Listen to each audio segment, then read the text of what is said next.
buti naman nandiyan na kayo. Ayun, no, nadidistract ko yung sarili ko dito. Dahil nga, kalat kasi online mga kada na parang mga bituin ang ilang nakamamanghang malita na may kinalaman sa ating kalawakan, di ba? Katulad ng laman ng Pink Moon na napakaliwanag. At nakita natin yon dito sa ating bansa noong April 1st and April 2nd. This year lang. At nung araw, nung nagsimula naman po yung mismong Artemis 2, which is pinag-usapan natin dito ng NASA or National Aeronautics and Space Administration ng United States or NASA. At lumipat po ang spacecraft nila, di ba? Na Orion capsule. Sakay pong 4 na astronauts para mismo umikot sa buwan sa loob po ng 10 araw. Kaya ito pa mga kada, nung Lunes ay nakuhaan po ng Artemis 2 crew ang Earth set or ang paglubog po ng mundo sa lunar horizon. At dahil dyan, naging interesado naman din tayo lahat, diba, dito sa Pinas, sa iba't ibang bagay na nakikita natin mula sa kalawakan. Oh, diba? Kaya ang unang hakban para makita po ang ilan ay stargazing activities. Katulad ng ginawa ko kanina nung live na pala tayo. Kaya naman, kasama po natin ngayon ang founders of Astrotourism Philippines na sina Peter Benedict, Tubalinao at Edge Lat. Para isa-isahin po natin ang mga dapat nating ihanda para sa stargazing activity. Welcome to Kada Umaga po! Ayun na, ayos-ayos yun dyan, ha? Ano yun? Morning! Bahati muna kayo sa ating mga kada ng good morning. Good morning po sa inyo lahat. Good morning po. Morning. Yes, it's on. Go lang. Good morning sa lahat ng ating mga manonood. At Oo. ang taga-subaybay ng ating program. At kakaiba to kasi syempre kung nag-stargazing kayo, first time yata kayo nag-good morning. Kasi usually, laging evening. Diba? So talagang kakaiba ito para sa inyo. Siguro, ang una kong gusto itanong sa inyo, kasi marami na akong tanong para dito. Pero paano kayo naging interesado dito sa stargazing? Well, sige. So, to start. Sige, so, Peter, go. Yeah, so nagsimula to nung, well, it's kind of weird, no? Kasi nung nag-abroad yung tiyahin ko,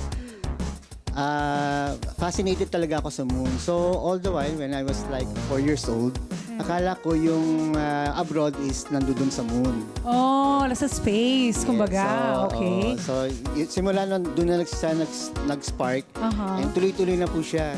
Hindi na siya nag-stop. Lagi ako nagpupuyat. Pagka halimbawa ay, alam niyo na po yung typical na oras ng tulog dapat ng mga bata. So, kunyari, magtutulog-tulugan ako. Then, pag nag-lights out na kami, maggagapang po ako sa bed na Para makita ng mo parents yung ko. sky. Para makalabas po ako sa garden. Galing! Talaga parang siya calling sa'yo, no? Yes po. Like since bata talaga. Ikaw naman, Edge. Paano ka naging interesado dito? Because of my father. Your father? Kasi father ko mahilig siya bumili ng mga science books. Nice. So doon ko nakita yung mga magazines. So doon ako naging interested muna. Until such time na parang gusto ko na siya i-pursue. I-pursue na talaga, pursue na no? talaga. Gawin natin siya professionally. Kasi ngayon, mas marami na tayong tools, di ba? Mas Yes. magandang technology natin ngayon. Kaya ito, bakit kaya mahilig din ng mga Pinoy sa ilang mga stargazing activities na meron tayo dito sa ating bansa? Well, kasi lately, very typical na po yung nakikita nila yung mga surroundings po natin, ganyan. Pagka nagsiselfie sila, kung ano yung nandiyan dyan sa surroundings, yun at yun lang. Okay. Unlike yung sa stars, you have to get out of the city, no? To Actually, see, diba? bakit Yun kaya pa. ganon? Light pollution is Kasi one diba? factor po. Okay. Tsaka mas exciting kasi pag nasa location na. Oo. Aside from sa night sky, syempre you enjoy Enjoy din the environment. The environment, And the experience lahat. Yes, nga, di ba? oo. To be together, looking up. Lalo pag kasama camping at the same time. nandun Ay, na masarap lahat. din Mas yon maganda. activity. Maraming actually po na kahit na adults na sila, they Nag-enjoy don't- pa rin. Opo, they don't get to see tulad ng Milky Way, no? Kasi Oh, yes, nasa- true. They have lived all their lives sa syudad. Aha. So pag nakapunta sila sa isang dark sky, yun, doon sila namamangha. Doon sila na-experience Yes lahat, po. no? Tapos nagsasanga-sanga na ho yun. Yung Word mga of kids mouth. din. Yung mga kids Mga talagang kids, lalo na for kids. sure. Oo, Enjoyable lalo to sila. sa Actually, mga bata. magugulat ka sa mga kids. Hindi mo akalain yung ma-question sila. Pang kids eh. Yes, Sa no? experience namin, talagang nag-enjoy yung mga kids Ang, talaga. ang tatalino kasi talaga ng Yes, mga yes. bata. Sobra na ngayon Di po. ba? Oo, Ano naman yung best time para mag-stargazing activity? Siyempre, dapat gabi, number one. Pero ano mo yung best time talaga? Like, day of the year? Well, syempre pagka rainy season, although may makikita ka pa rin sa pagka walang ulan, no? Pero kailangan Iwasan natin yung rainy season. Yung rainy season is one thing, ano po. Oo, Pero ang pagka hirap eh. May window pa rin. May window pa rin. kahit meron Oh, naman. okay. Kasi yung weather natin sa Philippines, malaki talaga advantage. Yes. And, Saan usually at anong klaseng lugar ang pwede nating puntahan para dito? Yung malapit sa Manila. muna.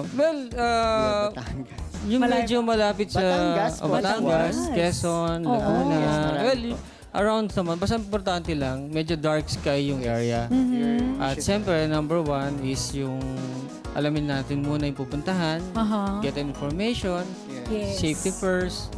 Siyempre, ready natin yung gears natin and everything. Correct, Yeah, correct. so And we para- also have to be willing to learn. Kasi di ba, you will, every time that you look up, or you're gonna look through your tools, meron ka talagang makikita na bago eh. Yes. Di ba po? True. Ito yan. Tsaka usually niyan, aalamin nyo ma'am if are you targeting for the moon or are you targeting for the stars. So, if you're hoping to True. get the view of the moon, Aha. you have to plan ahead kung kailan yung mga dates na ito yung itsura ng moon. Oo nga, true. Kasi hindi lahat po ng phases of the moon ay applicable. Kaya iba gusto nila crescent, yung iba naman gusto nila full moon, yung iba. Question. Di ba Yes, po. nabanggit natin yung pink moon?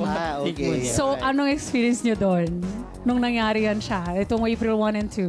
Well, for the benefit of our viewers po. Sige, so, yes. Pag Oh. sinabing pink moon, it doesn't literally mean Na na, pink na magiging pink. ang Yes, Na moon. Barbie yes. pink. Oo. Hindi. Eh, Di ba parang ba orange?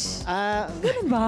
Wala naman orange. Hindi na parang, yung, well, I was on the plane nung nangyari siya. Talagang hinahanap ko talaga siya. Parang orange yung itsura. So, siguro, ano ako, colorblind. Yun naman. Kasi the pink moon actually illustrates yung yung season ng in other countries kung kailan nagbo-bloom yung pink moss flowers. Flowers kasi. So ito ay nasa month of April. So Okay. in-associate from the almanacs po, in-associate nila yung blooming ng pink flowers doon sa full moon ng April. Okay. So it's just that. So pagdating na naman ng ibang months, iba na naman ang tawag doon sa full moon na yun. Kaya nga, may sa may Ano red. siya eh, kumbaga parang naging seasonal moon siya. Actually, some people even blame their mood dahil sa moon. Di ba? Yeah, pero hindi talaga. May ganon din kayo? Wala Naririnig? po. Yes, may ganun po. Pag pero- eclipse nga, di ba? Pag eclipse Oo. ng lunar eclipse, tawag naman nila blood moon. So, Correct. Oo. Kasi red siya, di ba? Totoo. So, something like that. Sobrang interesting to. I think I love this topic. Kung wala namang telescope, pwede ba mag-stargazing ang isang tao kahit wala? Absolutely po. Kasi not everything that you see up there needs a telescope. Although, a telescope is a very powerful arsenal para sa mga astronomers. Ano? Pero, the only times na you don't need to use the telescope is pag halimbawa, manonood kayo ng Milky Way. Hindi nyo kailangan i-telescope kasi you need to see the whole thing. You have to see it with your naked eye. Yes po. Okay. So, tapos secondly, meteor showers. Wag lang cloudy. Wag lang Huwag kang cloudy. cloudy. Kasi okay. pag cloudy talagang medyo, Oo, wala kang- mahirap. You have to wait. Patience talaga yung Totoo. kasama mo doon. So, sa telescope po, kaya hindi namin ina-advise na magtutok ng telescope sa meteor. Number one, we don't know kung saan siya lalabas. Secondly, kung anong oras siya lalabas. Oo nga. Oo. Paano So, yun? Like, nagkaabangan talaga? Yes po. So, you need the whole... Abangan mo talaga siya. Yeah, you need to see the whole sky. So, kahit nakatingin kayo dito, pag may bumagsak dito, makikita niyo ho. Oh, Pero wow. using a telescope, ililimit mo yung viewing mo sa isang Visual mo eh. particular area.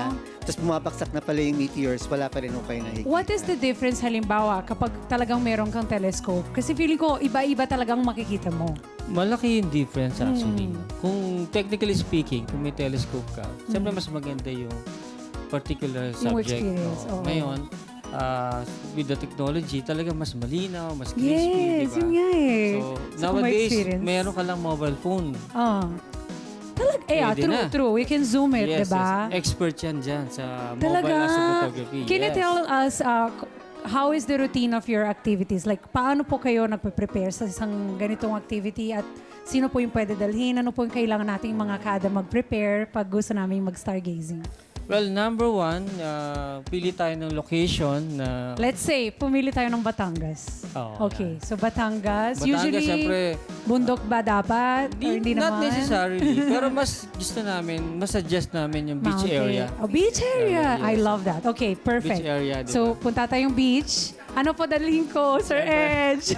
Sir So, siyempre, Peter. dali mo na yung mga gears mo. Okay. Make sure na meron kang yung mga mosquito repellent. Ayun, nasa yung screens. Siyempre, Pwede yan, screenshot. O, tingnan mo, Sir Edge. O, Kompleto tama food ba and yan? water. Yung Yes, namin? yes, Yan. yes, yes. May Kompleto meron po ba yan. kami na miss? Especially sa astrophotography, wala naman. kailangan talaga everything's yung there, tripod. right? Everything's there. So, ayan po. So, pagka, yan ang mga essential needs, no? So, Oh. you have to bring yung mga pinakakailangan nyo lang. Like, syempre, first and foremost, needs do your muna. homework. Kunyari, you plan to do your stargazing in a particular area po. You Yeah. have to do an ocular. Parang, true. Okay lang Learn muna ko para ano. mas safe. Ocular sa area. Tapos, kailangan, ano ba yung target mo doon? Are you Yes. as we are going back, shooting for the moon or shooting for the stars, ganyan. Pero mostly Literally. stars. Stars. Kasi yung moon, kahit nasa city, you can see it. Pero yung Totoo. sa stars, you have to go out. And then, syempre, kailangan titingnan nyo yung surroundings. Accessible ba siya sa road? True. Hindi ba siya, yung mga danger zones kung nasaan dyan, ganyan. Kasi, and take note, kailangan pag pupunta kayo sa observing spot ninyo, huwag kayo magpapabot ng gabi sa biyahe. Okay. Okay? Dapat earlier na, nandun na kayo sa Nagulat spot. naman ako doon. Oo. Kasi Gets. we had this experience Oo. na meron kaming mga na stargazers. Aha. Pumunta sila gabi.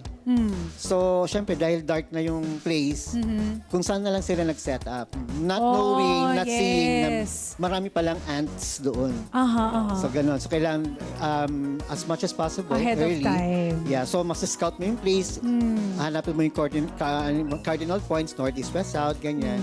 So, kung saan yung pinaka-the best spot, yun. So dapat maghanda tayo. Ito last question na lang kasi super curious ako dito. Paano natin malalaman kung planet ba yung nakikita ko or kung I don't know, star or something else na Okay, let's hindi sa natin UFO. masabi. Grabe yun. UFO. Yes po. That's actually a UFO? very good question. No? So, marami actually napapagkamalan nila yung planet ay isang star. Oo So, nga. the difference, number one, between the two is planets don't twinkle. Only stars. Okay. Okay True po. naman. They Yeah, won't be opo. blinking in the Right. sky. So, kung bakit ganun, yung planets, kahit na nandiyan sila, na parang kala mo katuldok, Aha. they're still technically near sa atin. Aha, Unlike yung mga closer. stars, talagang as in light years Sobrang away. layo. So, yun ang ano. So, just to give you a visual about Idea. the idea, yung mga street lamps, pag malapit sa inyo, hindi nag-twinkle, right? Mm-hmm. Pero pag nandun na siya sa kabilang Malayo ka. isla, di ba, Yes. nag-shimmer na ho siya. Oo. Same, ganyan. ano, Same with behavior, stars same and then behavior with... din. It's the same thing po. Yes, So, thank you so much. Nabiting nga ako eh. Sana pwede pa tayo mga isa pang oras mag-uusap. Kailangan tayo Oo ng nga po podcast eh. dito. Ito, para sa mga kada naman natin na concerned about stargazing activities, saan kayo pwede i-contact po or baka pwede din sila mag-join sa inyong Yeah, mga sure. missions. Mission to the moon. Mission ba? Yes, Well, they absolutely. can contact us as Yeah. our page, no, sa FB page, yung Astro Tourism Philippines. So, andyan po meron kaming Instagram, Yes. YouTube, and Facebook din. yes. Ayan na sa yung mga screens mga kada. Follow nyo na sila. Kontakin nyo na sila kasi masarap ang activity na ito at pwedeng gawin kasama mo mong pamilya, di ba? Oh yes, the whole family can join us, yung mga students especially, no? So anybody who has the passion for astronomy, no, can join us Yes. ganyan If yung mga... Add natin yung new campsite. Yes. Yun nga pala ho. We have actually a new campsite. After Nice. 13 years of looking for, we 18 finally years in the found... making siya. Yes. Nice, So, nice. yeah. Invite nyo. Yes, I would like to invite you na target po namin ay May 1, located in Unisan, Quezon Province. So just check our page, nandun po yung full details, no?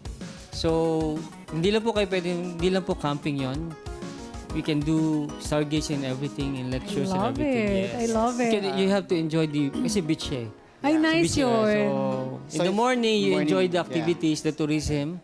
Sana makapag-feature natin yan after May pag nag-open Yeah, na. sure naman. Di ba baka pwede? Pwede naman. We can Oo. invite you over po. Siyempre, mas happy kami. So we doon. can invite more Kadas to come, di ba? Yes, absolutely Thank you so much for your Thank you din. time, Thank you so Peter, Edge. Thank you so much. At mga Kada, kung gusto nyo pang mamangha sa ganda ng ating mundo at kalawakan, perfect po ang stargazing activity kasama yung loved ones katulad ng sabi ni Sir Peter at Edge Lat. Dahil nga maganda talaga activity na ito. Let's get together. Sunday 25. Sunday 25.